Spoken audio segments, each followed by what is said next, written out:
Oxygen ও মিথেনে বিক্রিয়া করে carbon die অক্সাইডে পরিণত হবে এবং আবারও ক্রিটিক্যাল টেম্পারেচার দিয়ে এটিকে তৈলে পরিণত করব এবং দুটোটাকে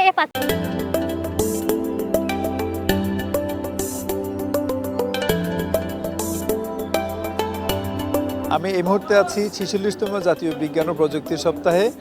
উপজেলা প্রশাসন রামগড়ের আয়োজনে মেলাটি খুবই জমে উঠেছে। উপজেলার বিভিন্ন শিক্ষা প্রতিষ্ঠানে অধ্যয়নরত শিক্ষার্থীরা তাদের উদ্ভাবনী চিন্তা থেকে বিভিন্ন ধরনের প্রজেক্ট বানিয়ে নিয়ে আসছে। তো এখন মূলত এক এক করে তাদের সেই প্রজেক্টগুলো দেখব। চলেন। আমাদের প্রজেক্টের নাম হচ্ছে ইকোসিটি। ইকোসিটি নাম দিয়েছি কারণ হচ্ছে বর্তমান সরকার শহরকে দূষণমুক্ত করতে চাচ্ছে, কিন্তু শিল্প কারখানার ধোঁয়া এবং যানবাহনের যে ধোঁয়াগুলো আছে তা সেগুলো শহর দূষিত করছে। সে শিল্প কারখানা এবং যানবাহন ছাড়া তো আর শহর হচ্ছে না, তাই আমরা বিকল্প পদ্ধতি বেছে নিয়েছি। আমার এখানে প্রজেক্টের মেন থিঙ্ক হচ্ছে শিল্প কারখানা ও ইটের ভাটা থেকে যে দূষিত বায়ুগুলো বের হচ্ছে সেগুলোকে নিয়ে ব্যবহারযোগ্য গ্যাসে রূপান্তর করা এবং ইন্ডাস্ট্রিয়াল কাজে ব্যবহার করা কার্বন ডাই অক্সাইড গ্যাস যা ইন্ডাস্ট্রিয়ালগুলোতে আমরা সেল করতে পারবো। এই শিল্প কারখানা ও ইটের ভাটা থেকে যে দূষিত বায়ুগুলো বের হচ্ছে সেগুলো মুক্ত পরিবেশে মেশার আগে অ্যাবজর্বারটা শোষণ করে নেবে। শোষণ করার পর আসবে এই ফিল্টারের মধ্য দিয়ে। ফিল্টারটার কাজ হচ্ছে ধুলাবালি মুক্ত করা। ধুলাবালি মুক্ত হয়ে আসবে পেঁচানো পাইপের মধ্যে দিয়ে। আমরা এখানে পেঁচানো পাইপ ব্যবহার করছি যাতে গ্যাসের গতিপথটা স্লো থাকে। তারপর থাকবে পানি। আমরা এখানে পানি ব্যবহার করছি যাতে গ্যাসের টেম্পারেচারটা ঠিক থাকে এবং ব্লাস্ট হওয়ার সম্ভাবনা না থাকে। তারপর আসবে মেন চেম্বারে। মেন কাজগুলো যেমন আমাদের মিশ্রিত গ্যাসগুলোকে পৃথক করতে হবে। পৃথক আমরা এভাবেই করতে পারি। যদি কোনো গ্যাসকে ক্রিটিক্যাল টেম্পারেচার এবং ক্রিটিক্যাল প্রেশার একসাথে দেওয়া হয় তাহলে ওই গ্যাস তরলে পরিণত হবে। আমার এখানে যে গ্যাসগুলো রয়েছে তার মধ্যে ক্রিটিক্যাল টেম্পারেচার এবং প্রেশার সবচেয়ে কম হচ্ছে কার্বন ডাই অক্সাইডের 31.1 ডিগ্রি সেলসিয়াস তাপমাত্রা ও 73 বায়ুমণ্ডলীয় চাপ। আমরা যদি কার্বন ডাই অক্সাইডকে ক্রিটিক্যাল টেম্পারেচার এবং প্রেশার দিই তাহলে এটি তরলে পরিণত হবে। এই তরল কার্বন ডাই অক্সাইডটাকে আমরা স্টোর হাউসে স্টোর করব।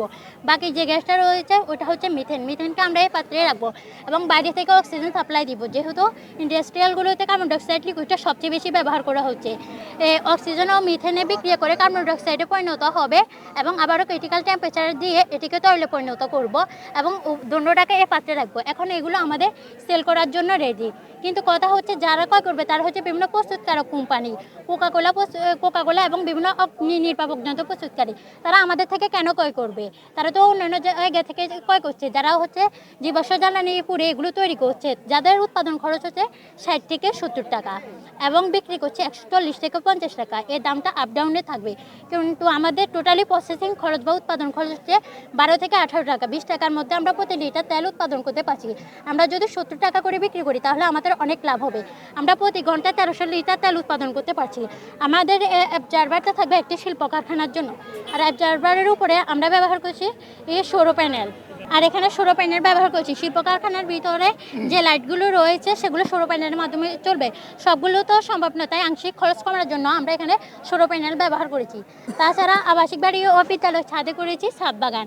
সাধারণত শহরে কৃষিকাজ করার জন্য তেমন একটা জায়গা থাকে না এবং আবাসিক বাড়ির ছাদগুলো খালি পড়ে থাকে, তাই আমরা এখানে ছাদ কৃষি করেছি। এতে অক্সিজেনও পাবে এবং ক্রয় খরচটা কমবে কৃষির জন্য। আর আমরা এখানে বিদ্যালয় ছাদেও ছাদ কৃষি করেছি এবং এখানে অক্সিজেন পাবে। আর বিদ্যালয়ের সামনে খেলার মাঠের ব্যবস্থা করে রেখেছি, যাতে বর্তমানে অনেক ছেলেমেয়ে ইন্টারনেটের আসক্তি, যার ফলে বিদ্যালয়ে অনেকগুলোতে খেলার মাঠের ব্যবস্থা নেই, তাই আমরা এখানে খেলার মাঠের ব্যবস্থা করে রেখেছি। তারা ইন্টারনেটের পরবর্তীতে এখানে খেলাধুলা করতে পারবে।